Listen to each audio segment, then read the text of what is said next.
আসসালামু আলাইকুম, আশা করি সবাই অনেক ভালো আছেন। এই এপিসোডে আমরা প্রোডাক্ট লিস্ট বানানো শিখবো, অর্থাৎ মেনু বার তৈরি করব। তো এখানে আমাদেরকে হচ্ছে অনেকগুলো প্রোডাক্ট দেয়া আছে। সমস্যা হচ্ছে একই প্রোডাক্টের নাম বারবার এসেছে, তো আমাদের ডুপ্লিকেটগুলো প্রথমে সরাতে হবে।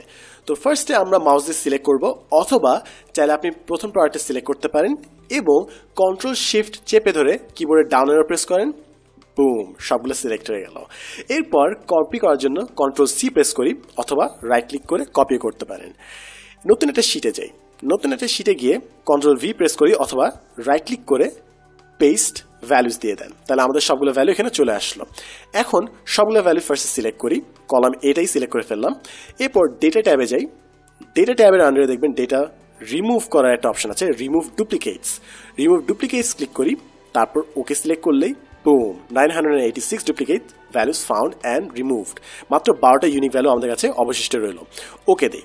এখন আমাদের যে 12টার ভ্যালু আছে কিংবা নাম আছে, এগুলোকে আমরা একটা পুরো লিস্টে আন্ডারে আনবো। তো পুরোটাকে সিলেক্ট করলাম, তারপর নেম বক্সে যাব, নেম বক্সে এটাকে নাম দিই লিস্ট, এন্টার প্রেস করি।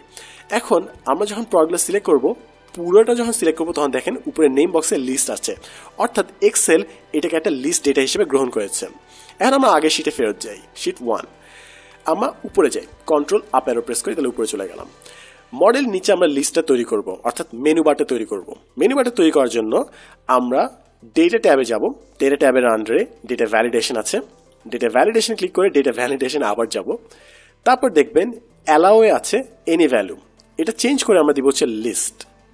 এবং লিস্ট দেওয়ার পর আমাদের সোর্স চাচ্ছে, সোর্সের জায়গায় আমরা ইকুয়াল LIST, যেটা আমরা একটু আগে নাম দিলাম, কিংবা আপনি জাস্ট কিবোর্ডে F3 প্রেস করেন, তাহলে দেখবেন আপনার যত লিস্ট আছে সেগুলো এখানে চলে এসেছে। আমরা লিস্টে ক্লিক করলাম, ওকে দেই, ওকে, ডান।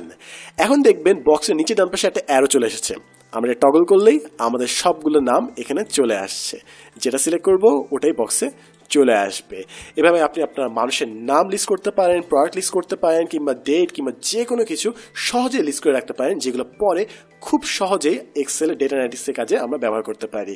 তো আজকের জন্য এতটুকুই, দেখা হবে নেক্সট এপিসোডে। আমি Sadman Sadiq, as always, thanks for watching and don't forget to share this video.